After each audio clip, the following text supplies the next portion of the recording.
Welcome to a series where we talk about the World Cup histories of each nation at the 2026 World Cup. Today we'll be talking about one of the most confusing teams at the tournament, a team with one of the most extreme yo-yo roller coasters on a bigger scale. Belgium has been through the highs and the lows, and with the recent golden generation providing much flash but not very much substance, that yo-yo has continued into the recent years.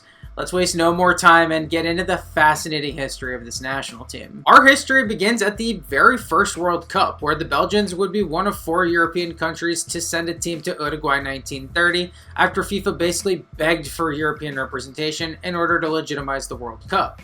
Here, Belgium would be drawn into a group with the United States and Paraguay, with the winner reaching the semi-finals. Belgium would kick off against the United States in what was one of the first 2 World Cup games ever played, and the Stars and Stripes dominated. 3-0 the final score. Belgium loses, and that's hard to come back from.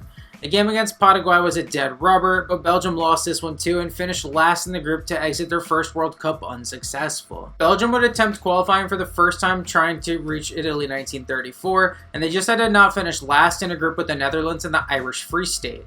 Belgium and Ireland drew 4-4, which is insane, and Belgium lost to the Netherlands, but the Irish Free State lost by more, meaning Belgium would narrowly qualify for the World Cup. They would match up against Germany in the round of 16 of this knockout tournament, and they actually carried a lead into halftime thanks to a brace from Bernard Verhoef, but then they conceded 4 goals, 3 from one dude, and they ended up losing 5-2, exiting the World Cup without a win for the second straight time. Belgium would once again qualify out of a 3-team group involving the Netherlands and Luxembourg to reach France 1938, and here they would be matched up with the hosts in the first round. Emile Venant gave France the lead immediately, and it would be 2-0 soon after. Hendrik Issenborgs would score before halftime to bring it back a little bit, but Jean-Nicolas would record a brace with his second goal coming in the second half to get the final score to 3-1. Belgium was once again out of the World Cup without a win. World War II intermission time, this was horrible for Belgium, who was invaded and occupied by the Germans, and they would withdraw from qualifying for Brazil 1950 as they recovered. They picked up in Switzerland 1954 in a group against Sweden and Finland, with the winner advancing to the World Cup. The Red Devils would win 3 and draw 1 to easily qualify, moving on to a group of all European teams at the World Cup. They were up against England, Italy, and the host Switzerland. In perhaps the World Cup's most bizarre format ever, Belgium wouldn't play the hosts at all in this group. They began in Basel against England, and this game ended 3-3. Except, no, for this World Cup only, tied group games went to extra time, and both teams did score, but it's still tied.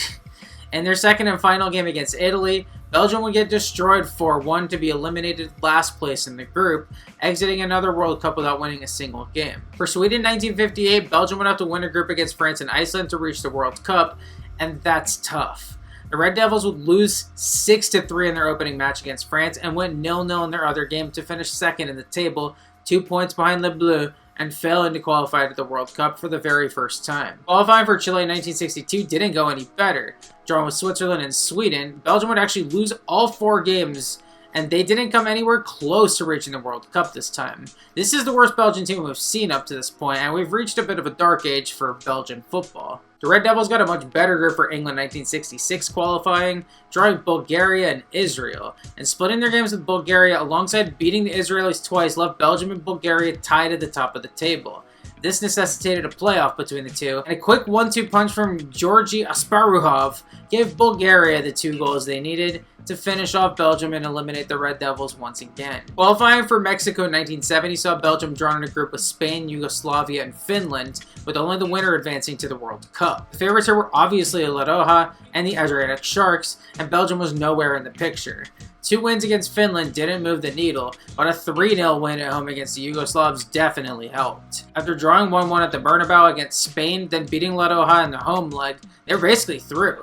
Even a 4-0 loss in Skopje to Yugoslavia didn't sink the Red Devils, who finished at the top of the table and reached the World Cup for the first time in 16 years. In Mexico, Belgium would be drawn in a group with the hosts, an El Salvador team that started a war to get here, and the Soviet Union. Belgium started the World Cup in great fashion, putting 3 past the Salvadorians and leading the group after match day 1. Unfortunately, they got shellacked by the Soviets in Game 2, going down 4-0 and eventually losing 4-1 to enter a desperate Game 3 against Mexico. In this game, El Tri won a penalty early and Gustavo Peña converted it to give Mexico a 1-0 lead. They would hold until the end. Belgium finished with 1 win and 2 losses, being eliminated from the World Cup, but actually winning a game of the tournament for the first time ever. For West Germany 1974, Belgium would have to win a group including the Netherlands, Norway, and Iceland, and good God, this is one of those insane butterfly effect moments. Belgium swept Norway, swept Iceland, gave up no goals to either team, and drew both games with a Dutch 0-0 as well. Belgium finished the qualifying group unbeaten, unscored upon, and yet they lost on goal difference to the Netherlands, and they fucking missed the World Cup. It's wild, too, because if this goes different and Belgium doesn't get completely and totally fucked over, we don't get the total football revolution of 1974 and the Cruyff spin and all that. It must have been traumatizing when Belgium was getting ready for Argentina 1978 qualifying and they saw their group. It was the Netherlands, Northern Ireland this time, and Iceland. Belgium was not nearly as close this time, losing both games to the Dutch and losing their final game against Northern Ireland to finish a distant second place, nowhere close to the final tournament. Up to this point, Belgium's been losers. No ifs, ands, or buts about it. They either make it to the World Cup and lose a bunch, or they don't even make it there. That changes with qualifying for España 1982. Drawn into a very tough group with the Netherlands, again, France, Ireland, and Cyprus, Belgium led basically the whole time. 4 points of 4 against Cyprus, 3 of 4 against Ireland, and splits with the Dutch and France.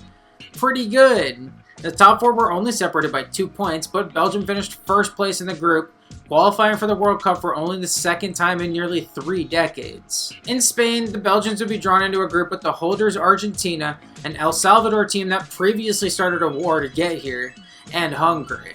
They would open against the Argentines, and sure, Argentina had just won the World Cup 4 years ago, and they were currently going head-to-head with the British over a small island chain off the coast of Patagonia. They also had a 21-year-old prodigy on the team named Diego Maradona, but Belgium had just finished second at the Euros to West Germany.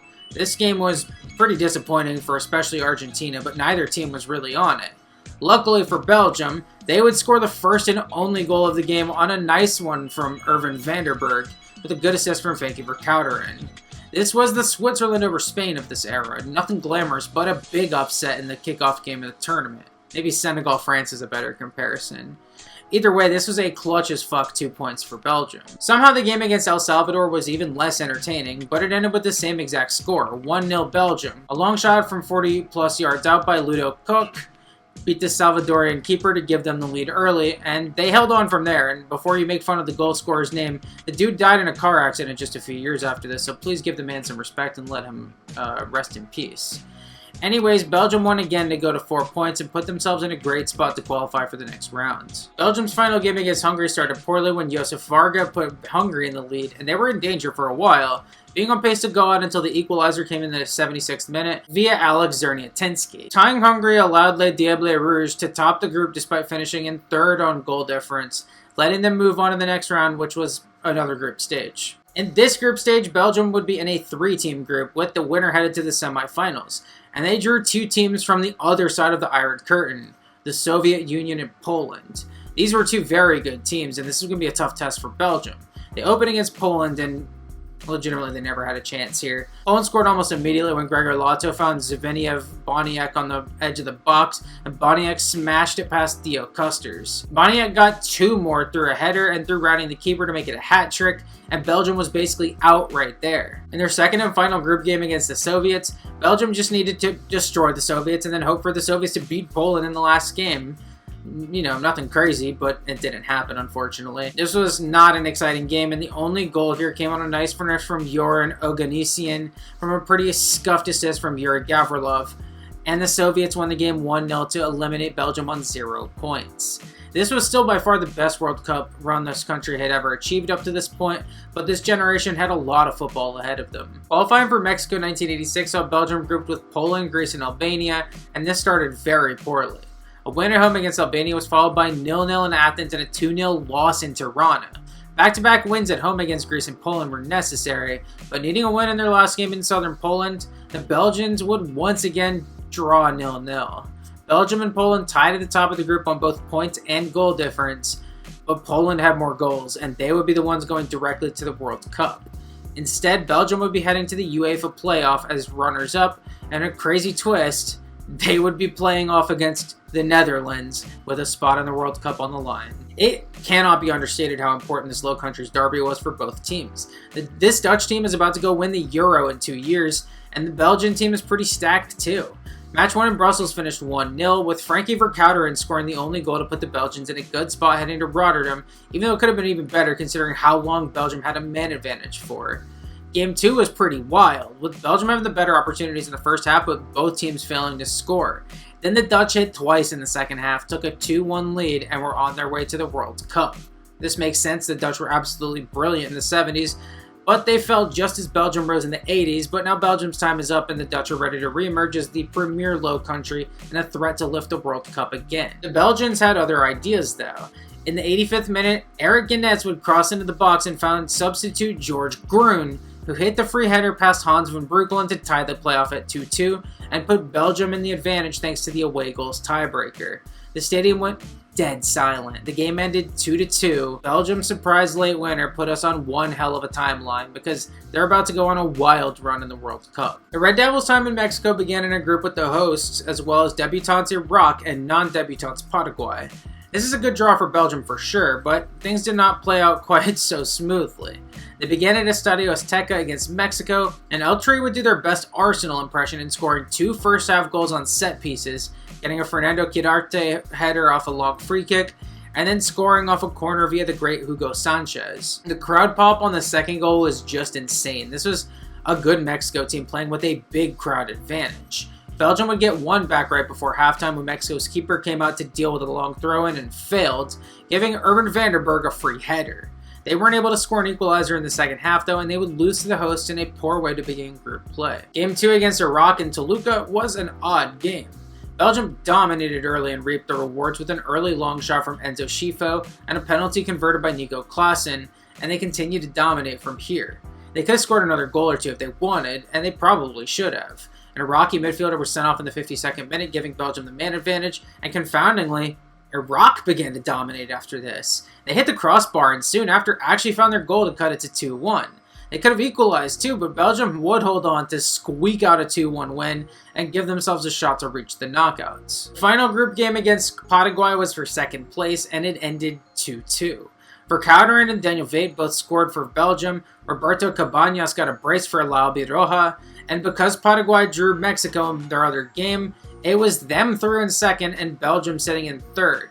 In 1986, third place was enough if you were the best third place team, which Belgium was, so they're through to the knockouts anyway, but this was far from convincing. As a third place team, Belgium got matched up with the group winner, and they draw one of the best teams in the tournament and get a chance at revenge against the Soviet Union. This was essentially a club team. We've really I feel like we rarely see this. Every single player in their starting 11 played for Dynamo Kiev, other than their goalie Renat Desaev and midfielder Sergei Alenikov. This was a really good team, and they dominated the beginning of this one. Thanks to a brilliant goal from Igor Belanov, the Soviets would get their reward and take a 1-0 lead. They would take that lead into halftime, but they lost it on the other side of the break when Verkouteren played an amazing cross into Enzo Schifo, who got the Belgians back level. The Belgian turnover led to a Soviet counterattack and a second goal for Belanov, who put the Soviets back in the lead in the 70th minute. These Belgians didn't quit though, and they equalized soon after when Jan Keulemans got past the Soviet defense and fielded a long punt from Patrick Vervoort, beating Desaev after this. Schifo should have found a winner too, but a great save from Desaev brought us to extra time. In extra time, Belgium would take the lead before the intermission when Eric Goretz put a ball past the entire Soviet defense, and Stefan de Mal finished it far post unmarked, and good God, the Soviet defense was just falling apart. Belgium would actually score a fourth goal after this and create a gap, and this time for once the defense can't be blamed. This was just an amazing volley here by Klaassen. Igor Belanov won and converted a penalty to get a hat trick, but they couldn't get a fourth, and Belgium was able to pull a huge upset. I gotta say, this has gotta be the most depressing hat trick of all time for Igor Belanov. Poor dude. Belgium was on to the quarterfinals and 100% playing with house money, and they'd match up next with Spain. The Red Devils actually took the lead in the first half thanks to a free header by Keulemans, but Spain would up the attack after this. The game-long Spanish onslaught finally resulted in a goal right before the end of the game, and this was a really nice goal from Juan Antonio Senior. This brought the game to extra time, which would result in no goals for either team and Belgium's first ever World Cup penalty shootout. Here, Jean-Marie Pfaff would make a great save on the penalty attempt by Eloy in the second round, and all 5 of Belgium's takers hit. For the second consecutive round, Belgium had pulled an upset and was now just barely moving on to the semi-finals, which is unbelievable. This team finished third in their group behind Paraguay, and then beat the Soviets and Spaniards in back-to-back rounds. This set up Belgium in the semifinals against Argentina, a chance for revenge for Maradona and La Celeste. This is just insane. Maradona dragged Argentina here by beating England in the quarters with 2 of the most famous goals in the history of the sport of soccer. And yet, somehow his performance against Belgium might have been even better. The game was scoreless by halftime. Belgium put up a good fight, but Maradona was just too good. He scored his first goal with 1 touch, barely beating both Pfaff and 2 defenders to the ball and poking it into the back of the net to give Argentina the lead. 12 minutes later, he scored an even better goal, a goal that was damn near as good as what he did against England. RIP to this legend, and RIP to Belgium because this goal put their run 6 feet under. They tried to get a goal back to no avail, and they're honestly lucky the Argentines didn't score a third. The game would end Argentina 2, Belgium 0, but it was a fantastic run for Belgium. Nobody expected them to get this far. We'll quickly cover the third place game against France because not only is this a rivalry, but the game ended up being kind of a banger. Keulemans made it 1-0 with a great touch that let him beat the defense and put him in a position to finish past goalie Albert Roost, and Belgium really should have been up 2-0 if Vate hadn't blown a wide open header. They would come back to rue that because France was able to convert 2 goals before halftime, taking a 2-1 lead thanks to goals from Jean-Marc Ferreri and Jean-Pierre Papin. Klassen did equalize and send the game to extra time, but 2 French goals there ended Belgium's top 3 hopes, and Les Bleus would win the game 4-2 and take the bronze. Coming off that great semifinals run, Belgium would attempt to qualify for Italia 90, and their qualifying group included Portugal, Czechoslovakia, Switzerland, and then Luxembourg, with the top 2 advancing.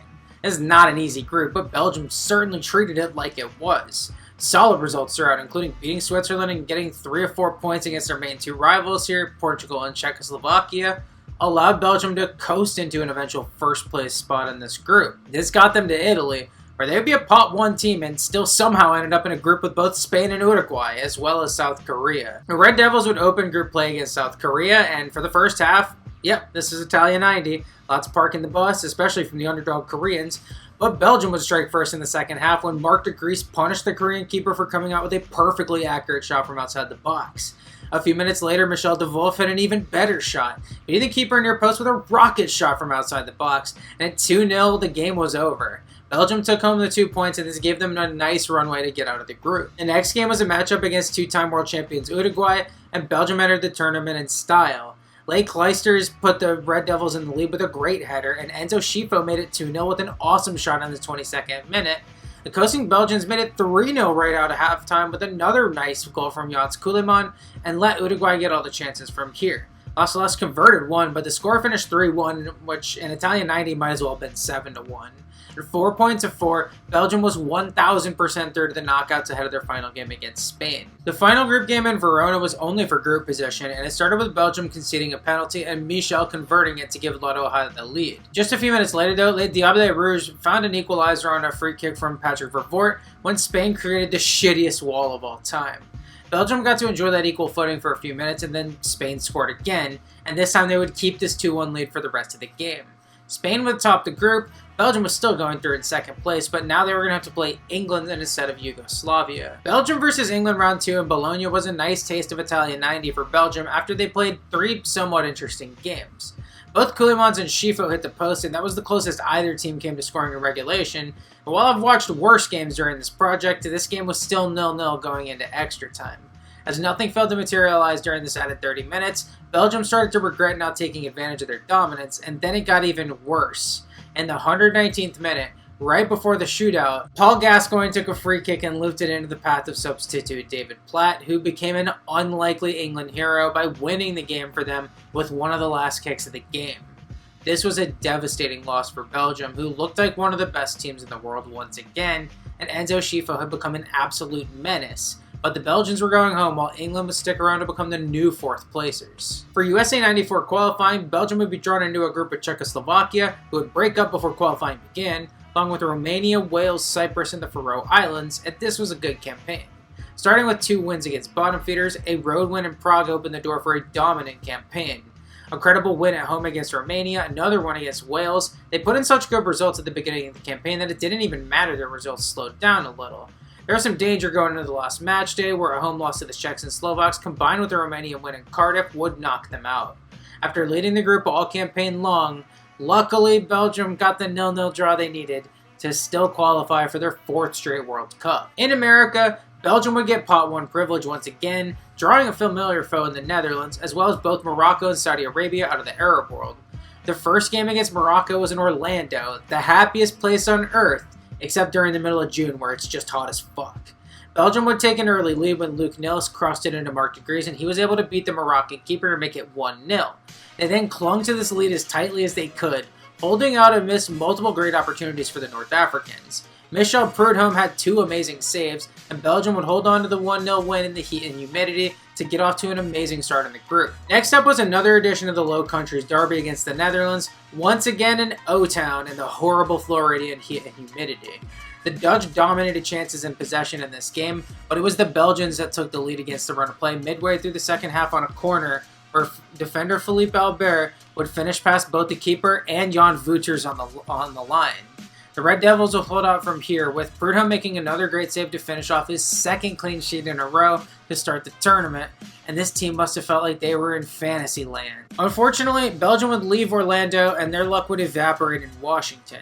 In the 5th minute of the game, Belgium would turn the ball over close to the Saudi Arabian goal, and unbeknownst to them, the game was literally already over at that point. The guy who got the ball passed it to Said Al-Owairan, who ran past and beat literally 5 Belgian defenders and shot past Prudhomme to make it 1-0 to Saudi Arabia with literally one of the greatest goals ever scored in the World Cup.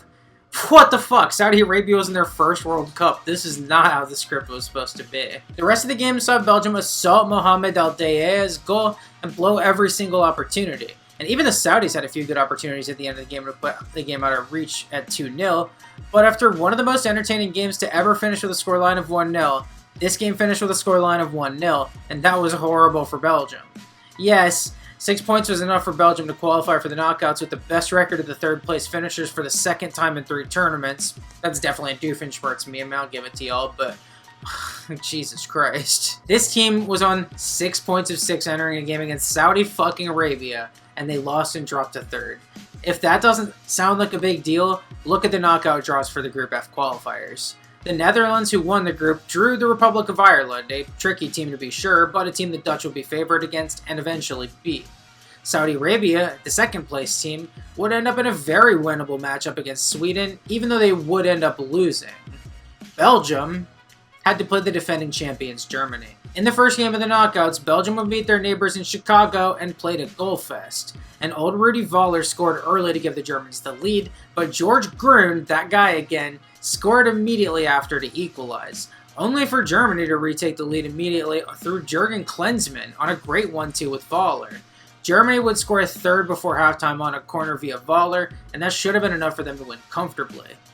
Instead, the Belgians, they didn't hear a bell. Prudhomme would continue to keep them in the game and goal, and the Red Devils would actually get a goal back at the beginning of stoppage time through Albert, but they should have had a penalty as well that didn't get called. Because of that, they wouldn't find their equalizer.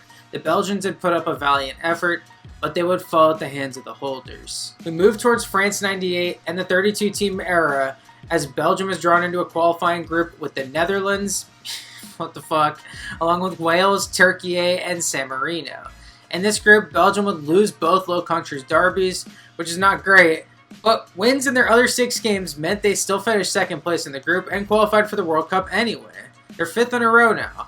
In France, they would be drawn in a group with the Netherlands, what the fuck, along with Mexico and South Korea. Their first game in France would be at the Stade de France, and it was another edition of the Low Countries derby. This one was dominated by the Dutch in every aspect except for one. Luckily for Belgium, it was the scoreline. The defense and keeper Philippe de Wilde were able to keep them out of goal and finish tied, giving Belgium some runway in this wide-open group now. Game 2 is against Mexico, and this was an important one. In the summer heat of Bordeaux, the Belgians would hang on until a vicious tackle from behind by Pavel Pardo was met with a red card and a man advantage for the Red Devils for the rest of the game. They would respond with a corner and goal from Mark Wilmots to reach halftime with a 1-0 lead, and Wilmots would make it 2-0 on the other side of the break to seal it for the Red Devils. Except, Ramon Ramirez was brought down in the box by Gerber Hayen, and this resulted in both a Mexican penalty and another red card to make it a 10v10. Alberto Garcia Aspe would convert the pen, and Cuauhtemoc Blanco would equalize soon after to bring Mexico even, where the game would finish. Belgium was now on 2 points of 2 going into their final game against South Korea, where they really just needed to win. Both the Netherlands and Mexico beat the Koreans, the Netherlands beat the shit out of them, and Belgium just couldn't do it. Luke Nils scored early, but the Belgians couldn't get a second goal, and South Korea did. The game ended tied 1-1. Belgium had pulled a New Zealand. They went undefeated, but were out in the groups, finishing the World Cup winless for the first time since Switzerland in 1954. That's very disappointing. Going into the 21st century, we experienced the slow decline of Belgian soccer. Enzo Schifo was now out of the squad, the last vestige of the great run of Mexico '86, and now the new generation was dudes like Mark Wilmots and Big Dan Van Boyten. This is not nearly as exciting of a Belgian team, and they would enter a qualification group with Scotland, Croatia, Latvia, and San Marino, with qualifying as kind of a crapshoot. In this group, Belgium began with a 0-0 draw against Croatia in Brussels, they drew 2-2 in Glasgow against Scotland, and they swept both Latvia and San Marino to set themselves up for a big last 2 games. Against Scotland at home, Belgium would win 2-0 to clinch at least a spot in the playoffs. In their final game in Zagreb, Belgium would hold out, but they conceded late to lose 1-0, and they fumbled first place in the group. They would luckily still get a spot in the playoffs here, though. In the good old UEFA playoffs, Belgium would be matched up against Czechia, a very good Czech team, too. We talked about this playoff in the Czechia video, but this was sure something. In the first leg in Brussels, the Red Devils would score an early goal through Gert Verheyen and hold this 1-0 lead to take that lead into the second leg in Prague. In this game, somehow Belgium hung on for dear life, and they actually won the match with a late penalty to finish off the Czechs 2-0 in the playoffs. This was honestly such a big upset. I can't believe this Belgian team beat the Czechs, but they did it to reach their 6th straight World Cup. At this World Cup, co-hosted by South Korea and Japan, the Belgians would receive what may be to this day the most generous group draw in the history of the World Cup.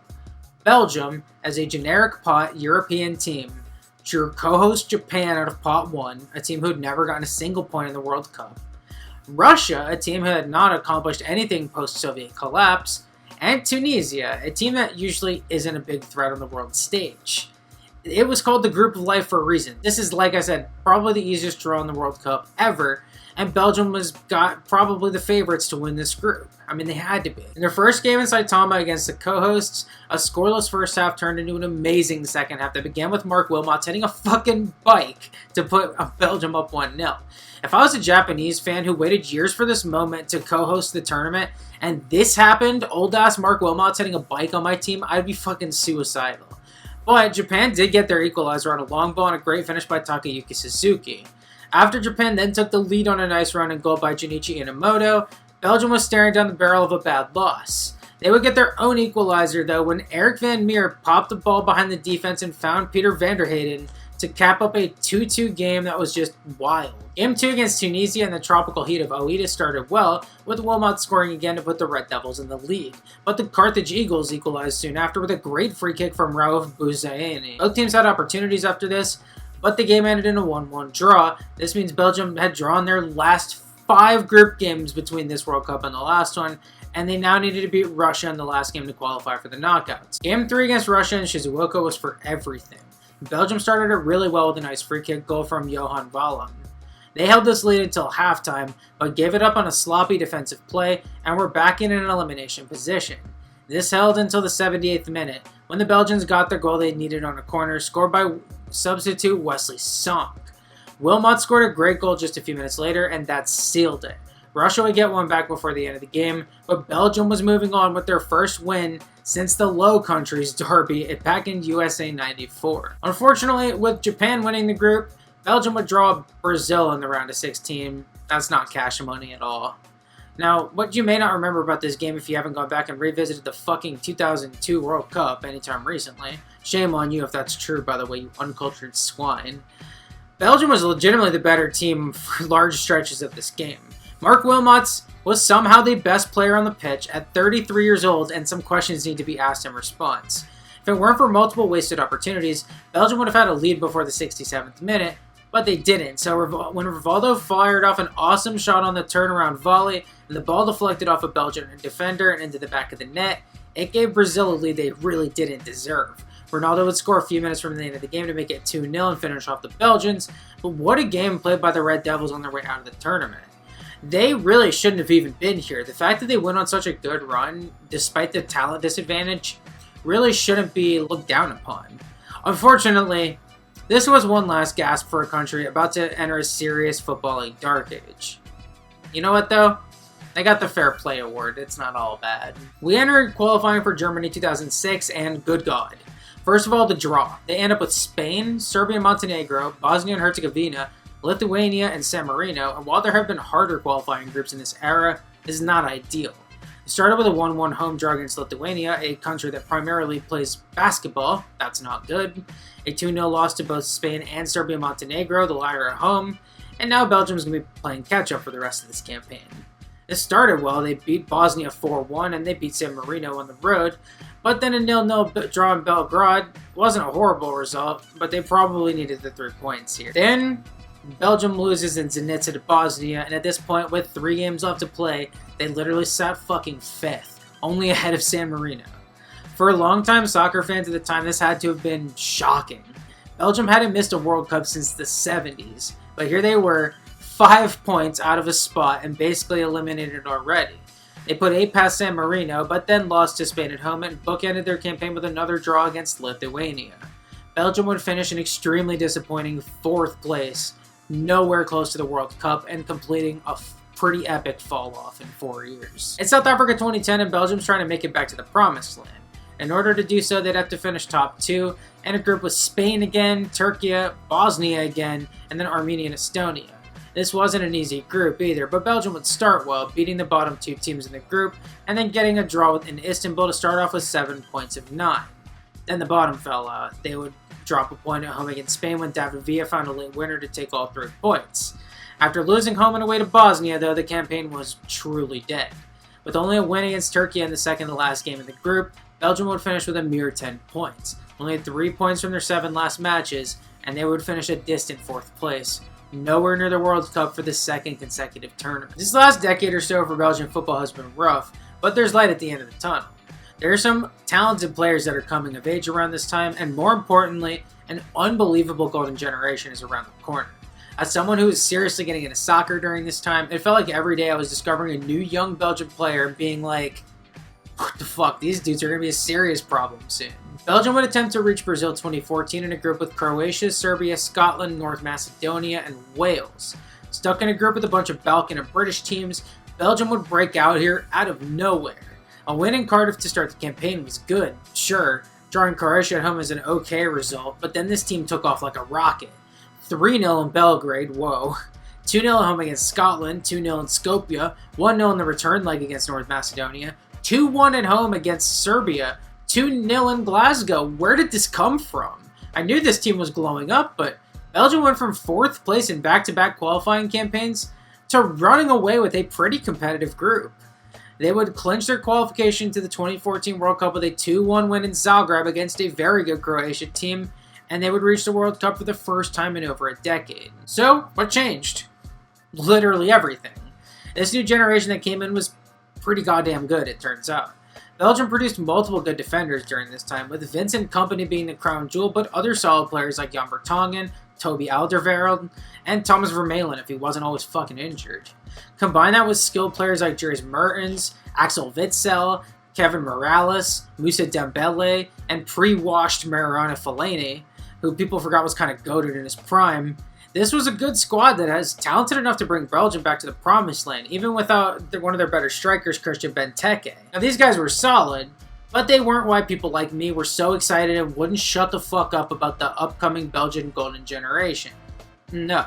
The guys I was excited about were young at this point, but will become the crux for the Belgium national team arguably up until today. Among the young players on this team include Everton's young mercurial but talented striker Romelu Lukaku, who will become the top goal scorer in Belgian soccer history. Chelsea's Eden Hazard, who will enjoy a few years where he's one of the best wingers and playmakers in the world. Wolfsburg's Kevin De Bruyne, who will become arguably the best playmaker of his generation when he moves to Manchester City. And Atletico Madrid's Thibaut Courtois, who will become arguably the best goalkeeper of his generation. This team was talented, more so than literally any other team at this point besides France, Spain, Germany, or Brazil. I was all in on Belgium going into Brazil 2014, and their group draw would foster further optimism. They got Russia out of Europe, a familiar opponent, as well as South Korea out of Asia and Algeria out of Africa.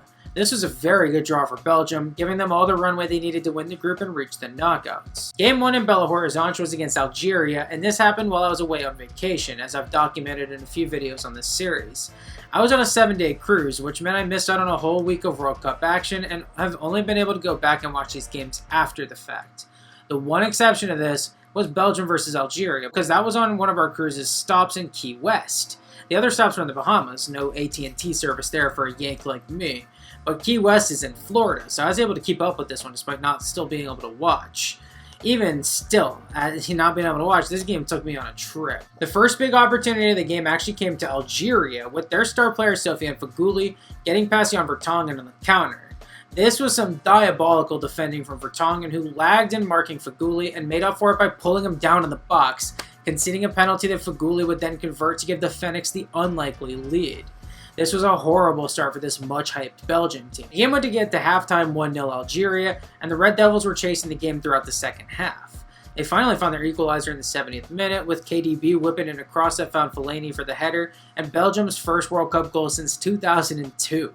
Now even, Belgium would hit on the counter 10 minutes later, and Dries Mertens would finish for the winner for the Belgians, who stole these 3 points to give themselves the lead in the group going into the second round of games. Going to the Maracanã for a game against Russia, this one was a snooze fest. Russia was actually the better team in the first half low-key, but they did nothing with any of their chances. Then the second half started and the game really died, with Russia looking content for a draw that still wouldn't have done anything for them. And then the Russians fell apart in the last few minutes, with Belgium hitting the post on a Kevin Morales free kick, and then Eden Hazard creating chance after chance. Hazard would create the winner on a great cross that found substitute Divock Origi, who was able to finish past Igor Akinfeev in the 88th minute to give Belgium their second straight smash and grab stole of 3 points. The Red Devils pulling off both of these results are a robbery, but it also meant that they were through to the knockouts no matter what happened in their last game against South Korea. Sao Paulo saw another pretty dead game where Belgium came in with a weaker lineup and then saw Steven Defour sent off right before halftime on a straight red. Belgium would win the game on a 78th minute rebound goal put in by Vertonghen and finished with one of the least impressive 9 points of 9 showings in the 32-team era. Still though, Belgium won the group comfortably and were on to a favorable matchup against the United States. I detailed this game pretty heavily in the US video, so watch that one if you want more on this, but Belgium were by far the best team in this game, but saw their attempts repeatedly saved by Tim Howard in goal. Divock Origi had so many opportunities to score, but he didn't, no one did, and the game went to extra time tied 0-0 thanks to a horrible miss on the other end by our Chris Wondolowski. In extra time, Origi would be put out of his misery and be subbed off for Romelu Lukaku, and the Everton man immediately made the US pay, putting in a cross for KDB to make it 1-0 to Belgium at long last. They would add to that lead right before halftime of extra time when KDB returned the favor and set up Lukaku for that precious 2-0 lead. The Belgians survived Julian Green scoring for the US, and they won 2-1, advancing to the quarterfinals for the first time since that great run in 1986 and knocking the US out. In the quarters, Belgium would run into the team that knocked them out in '86, Argentina, who had a different generational player this time with the amazing Lionel Messi. The game started poorly, with Argentina taking the lead early with a deflection off Jan Vertonghen, deflecting straight to Gonzalo Higuain, who took advantage and put the ball past Courtois to give Lobby Celeste the 8th minute lead. The Argentines would take this lead into the second half and damn near doubled it on a great run by Higuain that only didn't become a contender for goal of the tournament because Higuain hit the crossbar in the finish, keeping it at 1-0. I really thought coming into this game that Belgium had a chance and had a team that was just as good as Argentina's, perhaps even deeper, But no, they just didn't have the attacking creativity to break down a kind of mid-defense, and a good baited run for this Belgian golden generation was over at the quarterfinals. Going into Russia 2018, this good run at Brazil 2014 had been kind of forgotten by Belgian fans and haters, because at Euro 2016 the Belgians low-key embarrassed themselves by blowing a golden ticket at the Euro finals by losing to fucking Wales in the quarters. They would watch as a different national team with 0 major trophies made their breakthrough, with Portugal winning and putting even more pressure on Belgium now as one of those teams seen as great that hasn't actually backed it up yet. Belgium's qualifying group for Russia would include Bosnia and Greece, 2 teams that also made it to Brazil, as well as Estonia, Cyprus, and Gibraltar, and this is one of the easiest qualifying groups from Europe that year. It was tailor-made to advance Belgium back to the World Cup, and they would indeed have no problem accomplishing that. Only a draw at home against the Greeks on matchday 5 ruined their otherwise perfect record, as they won 9 games of 10 and easily won the group to punch their ticket to the motherland. There, the Belgians would once again get a good group draw. England was even competition, but with Tunisia and Panama as the other 2 teams in the group, there was no reason Belgium couldn't make it back to the knockouts. The Red Devils would start with debuting Panama, and this game was tougher than expected. Los Canaleros actually held Belgium at a goal for the first half. No one thought this game was getting to the break 0-0, but the Red Devils took over the game in the second half. They took the lead not long after the restart on a great volley on the edge of the box from Dries Mertens, and it was all Belgium from there. Lukaku got 2 goals to finish off the game, one set up by a good cross from De Bruyne, and the other set up on the counter by Eden Hazard.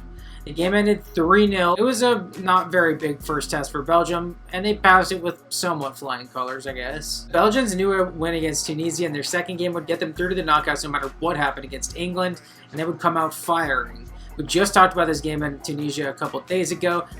There's usually a sticky opponent that always gives people trouble, and they just proved that by nearly making a point off England in their first game. That's not what happened here at all, though. This game started with Tunisia conceding a penalty basically immediately, with Hazard being the one to both win it and convert it. Lukaku made it 2-0 in the 16th minute, and that was ball game. Tunisia got one back right after, but Lukaku made it 3-1 in the first half stoppage time to basically end the game. A second goal for Hazard at the beginning of the second half, and Michy Batshuayi finally getting a goal in the 90th minute after blowing so many chances, made it 5-1, with a late stoppage time goal for the Carthage Eagles making it 5-2. This game was a goal fest, but it was all Belgium, ensuring not only their passage into the knockouts, but allowing them to go into their game against England tied on points, goal difference, and goals scored. Kaliningrad saw sort of a dead rubber between Belgium and England, a game that was being hyped up before the tournament as one of the best group games, but is now only for first and second place in the group. That wasn't even that great of a prize, because while Japan was a slightly more desirable opponent for the group winner than the runners-up having to play Colombia, the trade-off was that the runners-up beating Colombia would then have a much easier path to the World Cup final than the group winners who would have to go through Brazil and France to reach the finals if they beat Japan. So, yeah, it's not a surprise that both teams trotted out B-sides. In fact, the most surprising thing about this game is that it didn't finish 0-0. There was indeed a goal scored, that shocked me, and it was a great one too. Looped in by Aydin Januzaj on the other side of goal to give Belgium a 1-0 lead they would hold. For the second straight World Cup, they had gotten 9 points of 9. They won the group, and they were headed straight to a meeting with Japan in the round of 16. This is another game I covered not too long ago in my Japan video. Watch that one if you haven't already. I put a lot of work into that one and a lot of love. But this is one of the best World Cup games I've ever watched. Belgium were the favorites, but Japan got here by beating Colombia and battling Senegal. This was clearly a good team despite being from Asia, usually the weakest confederation outside of Oceania. The first half was relatively dead, with both teams having opportunities and Belgium having more of them, but no goals materializing. Then the second half began and bang, everything kicked off. Japan countered and Vertonghen missed an interception, allowing Genki Haraguchi to get through on goal and finish past Courtois to put Samurai Blue in the lead. Belgium nearly replied immediately when Hazard hit the post on what would have been an amazing equalizer, but then Japan hit right back and Takashi Inui hit an amazing shot from outside the box to put Japan in dreamland, up 2-0 in the Golden Generation. Belgium was about to embarrass themselves again and get upset in the knockouts, just like they did at the Euros. They needed to rescue this. They got out to a good start in accomplishing that when Vertonghen made up for his mistake with an amazing header that looped over Japanese goalie Eiji Kawashima. Just a few minutes later, the Red Devils were equal on a great cross from Eden Hazard straight to a washed Marouane Fellaini, who headed past Kawashima to bring it all the way back to 2-2. The game went end to end from here, and both teams had opportunities to take the win down the stretch. Kawashima kept Belgium off the board with some great play and goal. Courtois was also keeping Japan out, and with the game deep in stoppage time headed to an extra 30 minutes, Courtois would claim a corner kick and start a counter by throwing it out to KDB, the great Belgian playmaker, who ran it past midfield and played it out to the right to the marauding Thomas Meunier. He crossed it straight into Lukaku in the middle, who let it play past him to the onrushing Nasser Chadli. The West Brom man made no mistake, finishing past Kawashima to win it for Belgium at the death. They had grabbed victory from defeat. The Belgium had made it back to the quarterfinals by a miracle. That was well and good, but for the second straight World Cup, Belgium would meet one of South America's superpowers in the quarters. They were headed straight to a matchup against Brazil. This game started out on fire, with both teams looking to score early, but Belgium striking first on a corner that Vincent Kompany flicked towards the unfortunate Fernandinho, who owned goal off his shoulder. If Belgium was happy about this, they'd be over the moon after the 31st minute when they scored in a very similar way to the game winner against Japan. Fellaini won a header to clear Brazil's corner, and Lukaku took the ball from there. I'm not kidding. He stormed down the field, and he found KDB right before he ran out of gas. KDB took it from here, positioning himself for a banger of a goal from outside the box to put Belgium up 2-0 and put Brazil in hell. The Red Devils were now in the opposite position to where they were in the Japan game. They were now defending a 2-0 lead and holding on for dear life. They got to halftime with that lead and held it past that despite Vertonghen getting megged by Gabriel Jesus and the Man City striker trying and failing to win a penalty after that. Belgium held out until the 76th minute, where Philippe Coutinho whipped in across that substitute Ronaldo Augusto, headed past Courtois to bring the lead down to 2-1. Belgium continued to hold on for dear life, and when Neymar had one last crack from outside the box, it was well hit, but Courtois managed to tip it over the bar, and Brazil did not have another shot in them. Belgium held on and won 2-1 for their biggest win as a national team and their second ever berth to the semifinals. Belgium versus France was a titanic battle. I was so hyped for this one. With England versus Croatia on the other side of the bracket, no hate to Croatia, but neither one of those teams were on France or Belgium's level. I saw this as the true final, with the winner almost certainly taking home the World Cup. The fact that Belgium had risen to this level is pretty astounding given their history. The 86 team went on a great run too, but that was an underdog run. They weren't expected to get there. They only finished third place in their group and were lucky to win either one of their knockout games. This was different. This Belgium team was actually world class. St. Petersburg saw a cagey match between two top teams, and Belgium started well, looking like the better team, but France grew into the game big time. The game got to halftime 0-0, and not long after, France would strike first on a header goal by Samuel Umtiti directly off a corner. Now behind, Belgium just didn't have the legs to find an equalizer. France kept control and held on for the 1-0 win and scraped by to the final, Belgium falling agonizingly short of making it there for the first time. Of course, Belgium still had third place to fight for, and they'd get a rematch with England for the chance to still finish with a medal for the first time ever. Both teams would play in their change kits, which is nice. You can actually tell highlights of this game apart from their group match. But yeah, Belgium took the lead immediately on a cross from Nasser Chadli that got past the slacking English defense to Thomas Meunier for the finish. Meunier was the 10th different Belgian to get on the score sheet at this World Cup, which is pretty crazy. I think only a few other teams have done that. The Red Devils would hold this lead through halftime, and they kept the lead when Toby Alderweireld made a great goal line clearance on the shot by his Spurs teammate Eric Dyer. Belgium would score late in the second half on a nice finish by Eden Hazard to finish off England and win 2-0. Finishing in third place for their best ever World Cup run and sweeping England in the process. On the one hand, this is great. This was an amazing run, and third place is an impressive accomplishment for a nation like Belgium. On the other hand, I feel confident that saying no matter how positive you are in the future of this national team, Belgium will never have a better collection of talent than this. They have prime Hazard, prime KDB, prime Lukaku, prime Courtois, so many other great players. They just couldn't make it happen. We move forward now to Qatar 2022 qualifying, where Belgium would be placed in a group with Wales, Czechia, Belarus, and Estonia, which isn't easy. The Welsh and Czechs were both good teams, but the Red Devils would only draw in Prague and also drew in Cardiff on the last match day, winning every other game and having an automatic ticket to the World Cup clinched by the time of that second draw. It was a third straight appearance for Belgium and their golden generation's final real run at World Cup glory. Their draw in Qatar was rough, getting pretty difficult Croatia and Morocco teams that would prove to be even tougher outs than expected. First though was Canada, a team making their first appearance since the 80s and being seen as dark horses at best. If this was Belgium's tune-up match against inferior opposition that was supposed to end 3-0 or 5-2, then things were about to go horribly wrong.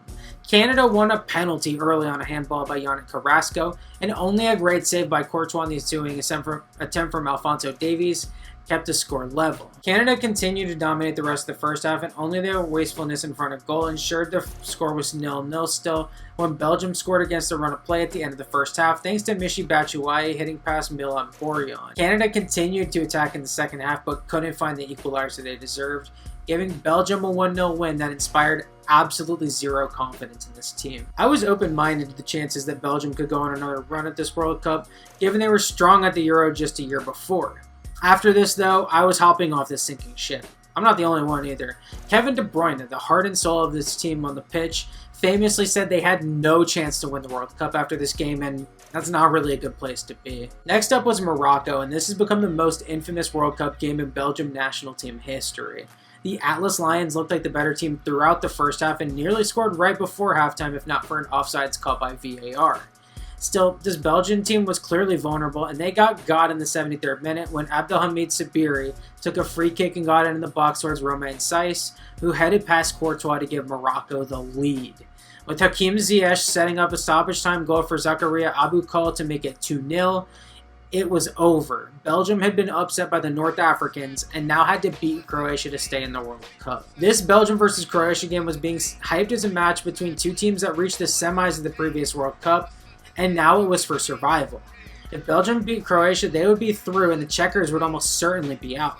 If Belgium failed to win this, it would be them that would be heading home early despite being ranked as one of the best teams in the world. This was make or break. The first half was dire. Belgium created basically nothing, and the game got to halftime 0-0, a scoreline that did not suit them. In the last act of desperation, manager Roberto Martinez would throw in a questionably fit Romelu Lukaku to try to spark the attack. This ended up being a disaster because Lukaku missed so many sitters in the second half. If Belgium was ever going to find a winner, it would have happened. The universe was just against the Red Devils on this day because the game ended 0-0. Croatia was moving on, and Belgium was grouped at the World Cup for the first time in the 21st century. The Belgian golden generation would go trophyless, and their final World Cup would end in a whimper. This was a low point for the Belgian national team. Such a promising generation of players had turned into one of the most disappointing national teams.